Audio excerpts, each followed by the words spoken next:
Hello students. अब जो हमारा नेक्स्ट स्टोन के बाद जो हमारा नेक्स्ट चैप्टर चलेगा या आप नेक्स्ट टॉपिक बोल सकते हो उसको, वो है हमारा ब्रिक्स। पहले हमने स्टोन पढ़ा, अब नेक्स्ट आया हमारा ब्रिक्स। ठीक है, ब्रिक्स सबने देखा होगा, उसको हम हिंदी में क्या बोलते हैं? ईंट। ईंट देखा सबने? ईंट ईंट तो सबने देखा होगा, इस शेप का होता है ये ईंट। ठीक है, ये कंस्ट्रक्शन का सबसे इंपॉर्टेंट पार्ट होता है। ठीक है, ईंट।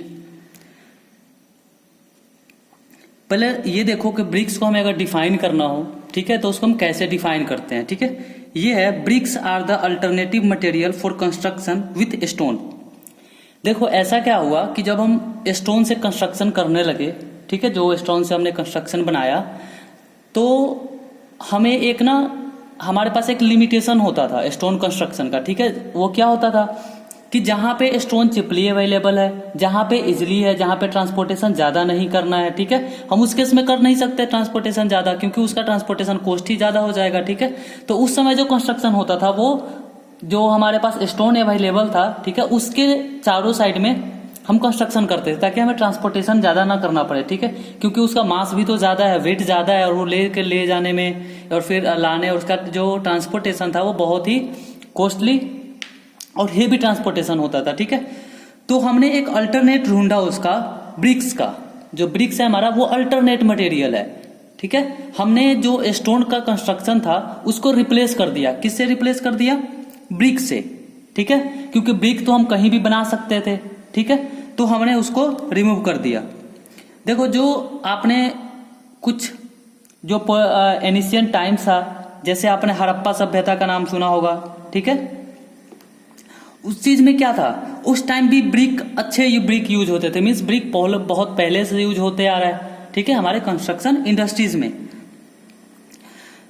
हमने नेक्स्ट लिखा है कि we know that the good quality of stone is not easily and cheaply available. क्या होता था कि अगर मान लो स्टोन कहीं मिल भी रहा है तो हो सकता था वो अच्छे क्वालिटी का ना हो। ठीक है, वो चिपली अवेलेबल ना हो, उसका ड्यूरेबिलिटी कम हो। ठीक है, तो इस चीज को मेंटेन करने के लिए हमने एक अल्टरनेट इसका ढूंढ लिया, जिसको बोलते हैं हम ब्रिक्स। ठीक है, तो हम ब्रिक्स को डिफाइन करते हैं कैसे? Bricks are the artificial structural unit have uniform size and shape and product of a clay in block form. ठीक है, हम क्ले लेते हैं, उसको एक ब्लॉक में डालते हैं। सबने देखा होगा ब्रिक का प्रोसेस, बनने का प्रोसेस।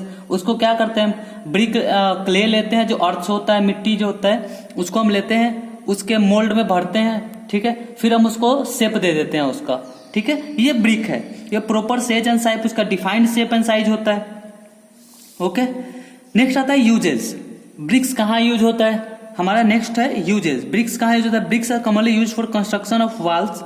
मेनली वॉल्स के लिए यूज होता है। जैसे आपको नॉन लोड बियरिंग छोटा मोटा कॉलम बनाना हो, ठीक है, उसके लिए जो पहले इनिशिएंट स्ट्रक्चर थे, जो उस समय आरसीसी जब डेवलप नहीं हुआ था, तो हम जैसे स्टोन को यूज करते थे कॉलम में, वैसे ही हम किसको यूज करते हैं? ब्रिक को भी कर सकते थे। ठीक है, उसके बाद रूफ बनाने में ब्रिक्स को करते हैं। कितने जो पुराने हमारे हैं ना, जैसे विलेज साइड में जो रूफ बने हुए हैं, उसमें देखना आप, इसके भी बने होते हैं। ठीक है, ये जो हमारे ब्रिक्स हैं उसके भी बने होते हैं। फ्लोरिंग में यूज होता है ब्रिक्स। नेक्स्ट आया फ्लोर्स। जो फ्लोर्स, ठीक है, और फ्लोरिंग में यूज होता है। ये डबल हो गया, सॉरी, इसको हटाओ। ये फ्लोर, रूफ एंड फ्लोर्स। ठीक है, उसके बाद जो है हमारा कंपोजिशन।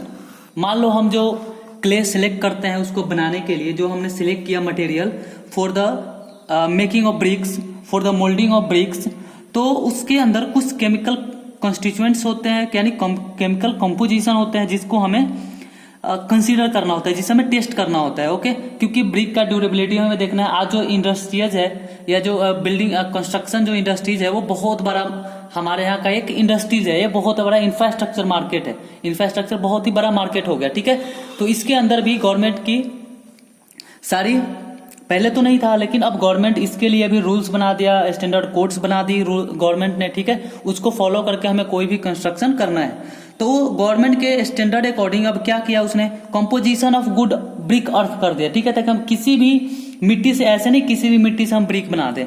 ठीक है, ब्रिक हमें बनाने के लिए कुछ जो गवर्नमेंट का हमारे पास प्रोविजन है उसको फॉलो करना पड़ता है। फॉर एग्जाम्पल, जो एल्यूमिना है, एल्यूमिना यानी क्ले, क्ले कितना होना चाहिए 20 से 30%, ठीक है, 20 to 30% by its weight. Okay, silica यानी सैंड, सिलिका क्या हो थोड़ा सा मोटा जो कंपोजिशन है उसके अंदर सिलिका, वो कितना होना चाहिए 35 to 50%, ठीक है। सिल्ट 20 to 35%, ठीक है, its weight. And also lime oxide and iron manganese, ये सब भी इसके अंदर होता है, लाइम होता है, ऑक्साइड आयरन होता है और मैग्नीज होता है, ठीक है। देखो अब जो मटेरियल या फिर जो हमने कंपोजिशन आपको बताया ब्रिक्स क्ले के अंदर, ब्रिक्स अर्थ के अंदर, यानी ब्रिक्स में जो मिट्टी यूज होता है उसके अंदर, अब उसका हम फंक्शन पढ़ेंगे, ठीक है। The function and properties of various ingredient of bricks earth, ठीक है, ब्रिक अर्थ, जो ब्रिक बनाने के लिए अर्थ यानी मिट्टी, ठीक है, जो ब्रिक बनाने के लिए हम मिट्टी यूज कर रहे हैं उसका अब जो हमने केमिकल कंपोजिशन देखा है उन सब का इसके अंदर फंक्शन पढ़ेंगे, ठीक है। हमने तो डिसाइड कर दिया कि 20 से 30% होना चाहिए, 35 से 50% होना चाहिए, 20 to 30% होना चाहिए। हमने बताया ना कि एल्यूमिना कितना परसेंट होना चाहिए, 20 से 30% होना चाहिए, ये तो बता दिया, ठीक है। ये 1 to 2% होना चाहिए, ठीक है। सिलिका कितना कहा था 35 to 50% होना चाहिए। आयरन भी 1 to 2% होना चाहिए। मैग्नीशियम भी इसी ग्रुप में आता है, 1 to 2% होना चाहिए, ठीक है। सिल्ट भी होना चाहिए। तो हम ना अब कुछ इंपॉर्टेंट जो है उसको डिफाइन करेंगे। सबसे पहले एल्यूमिना क्या चीज है, the principal constituent of every kind of bricks earth, जो भी ब्रिक अर्थ है, ठीक है, जो जिसको हम ब्रिक बनाने के लिए यूज कर सकते हैं उसका मेन कॉन्स्टिट्यूएंट्स है कौन सा, एल्यूमिना।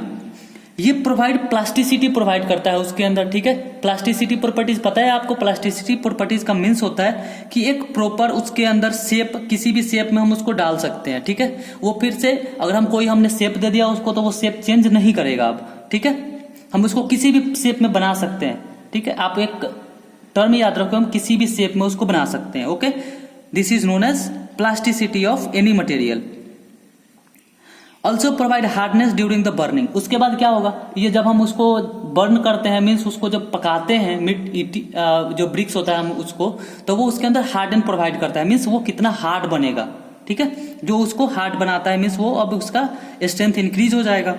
नेक्स्ट है लाइम क्या करता है, देखो लाइम क्या है, लाइम एक बाइंडिंग मटेरियल है, ठीक है। जैसे सीमेंट है तो लाइम है, लाइम कंक्रीट भी आता है, सीमेंट कंक्रीट भी आता है, ठीक है। तो लाइम, हम पहले जो घर होता था ना वो लाइम से बनाते थे, मीन्स जो हम देखते हो आप मसाला जो बनाते हैं वो पहले लाइम से बनाते थे, लाइम का मीन्स चूना, ठीक है। तो जो लाइम उसके अंदर कितना होना चाहिए,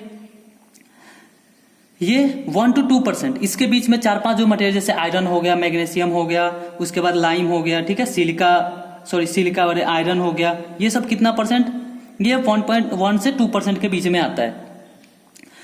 उसकी तो क्या आया है, help to particle bind together and also reduce shrinkage of bricks. क्या करता है ये पार्टिकल के बीच में बॉन्डिंग बनाता है, ठीक है। यानी ये बाइंडिंग मटेरियल है एक, lime as a binding material help करता है किस चीज में, ड्यूरिंग कंस्ट्रक्शन ऑफ ब्रिक्स या during moulding of bricks. Next है सिलिका क्या करता है, सिलिका जो है ये श्रिंकेज और warping and cracks. Warping means क्या होता है, जो उसके अंदर से जो क्रैक्स आ जाता है, ऊपर से हमें दिखता है, ठीक है, बट उसको जो विक बनाता है, ठीक है, उसके ऊपर जो कलर सा आता है उसको ये श्रिंकेज को, रैपिंग को और क्रैक्स को रिमूव तो नहीं करता, हम ये नहीं कह सकते ये रिमूव कर रहा है, उसको रिड्यूस कर देता है, एकदम मिनिमम पॉइंट पे ला देता है, ठीक है, नेग्लेजिबल के बराबर ला देता है, ठीक है। नेक्स्ट आता है आयरन क्या करता है, जो आपने ब्रिक्स का देखा होगा कलर, ब्रिक्स का कलर कैसा होता है, थोड़ा रेड सा और थोड़ा येलो सा होता है, तो जो रेड कलर उसमें होता है वो आयरन की वजह से ही बनता है, ठीक है। अगर आप ज्यादा डाल दोगे, ज्यादा अगर उसमें आयरन है तो क्या होगा, वो ब्लू सा आ जाएगा उसके अंदर, डार्क ब्लू कलर उसके अंदर जनरेट हो जाएगा जब आप उसको बर्न करोगे, ठीक है। नेक्स्ट आता है मैग्नीशिया। तो मैग्नीशिया क्या करता है, provide yellowish colour and reduce shrinkage. ये जो येलो कलर होता है ब्रिक के अंदर, येलो और रेड टाइप का दिखता है आपको ब्रिक, तो जो येलो कलर प्रोवाइड मैग्नीशियम करता है, और कलर एंड रिड्यूस श्रिंकेज, उसका श्रिंकेज रिड्यूस कर देता है, श्रिंक करेगा वो। जैसे आप किसी चीज को बना के छोड़ दो तो थोड़ी देर बाद या तो वो एक्सपेंड कर जाएगा या वो श्रिंक कर जाएगा। श्रिंक मीन्स छोटा होना, आपस में सिकुड़ जाना, ठीक है, तो वो प्रॉपर्टीज आएगा। बट मैग्नीशियम क्या करता है, उसको मेंटेन करके रखता है ताकि वो श्रिंक ना हो, ठीक है। ठीक है, अब हम जब ब्रिक को चूज करते हैं, ठीक है, तो अंदर हमारे पास कोई स्टैंडर्ड रिक्वायरमेंट है जिसको हम बिफोर सिलेक्टिंग द ब्रिक अर्थ ये उसके अंदर चेक करते हैं, ठीक है। सबसे पहला, it should give proper properties of sand, silt and clay. ये प्रॉपर्टीज प्रॉपर देना चाहिए। मीन्स क्ले मीन्स किसका हम बात करें, एल्यूमिना का। सैंड मीन्स हम किसका बात कर रहे हैं, सिलिका का, ठीक है। और सिल्ट ये आपको बताया था मैंने पीछे कि कितना कितना % होना चाहिए, उसके अकॉर्डिंग इसका प्रॉपर्टीज चेक कर लेते हैं हम। इट मस्ट बी होमोजीनियस, ये कितना क्या होना चाहिए, होमोजीनियस होना चाहिए, ओके, होमोजीनियस होना चाहिए। मीन्स जो भी स्ट्रक्चर हो प्रॉपर इसके अंदर मिक्स होना चाहिए। Next, it should have sufficient plasticity, इसके अंदर प्रॉपर प्लास्टिसिटी होना चाहिए। मीन्स एल्यूमिनियम का जो कंस्टिट्यूएंट है वो प्रॉपर होना चाहिए उतना, ठीक है। उसके बाद भी इसमें जो बॉन्डिंग इसका पार्टिकल्स है यानी बॉन्डिंग जो प्रॉपर्टीज है वो प्रॉपर होना चाहिए। It should be free from kankars, kankars means जो छोटे पार्टिकल्स होते हैं ना, छोटे पत्थर्स होते हैं, ठीक है, उससे ये फ्री होना चाहिए। नेक्स्ट आता है हमारा, it should not contain vegetable and organic matter. आपने देखा होगा जब भी आप ब्रिक लेते हो कहीं से, ठीक है, तो उसके अंदर क्या होता है कि आप ब्रिक्स लेते हो, उसके अंदर बहुत सारे ऐसे अनएडवांटेजेस मटेरियल्स होते हैं, जैसे छोटे मोटे कंकर हो गए, ठीक है, छोटे पत्थर उसके अंदर होते हैं, छोटे वेजिटेबल्स मीन्स कि जो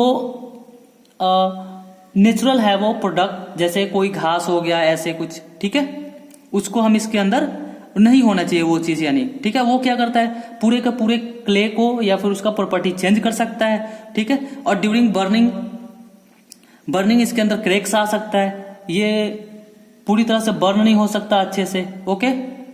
सो मैंने आपको अभी ब्रिक से इंट्रोड्यूस कराया, ठीक है। इसके आगे अब हम और लेक्चर आगे करेंगे। So thank you. अगर आपके इसके रिलेटेड कोई भी क्वेरी हो तो आप हमें मैसेज और कॉल कर सकते हैं, ओके। Thank you students.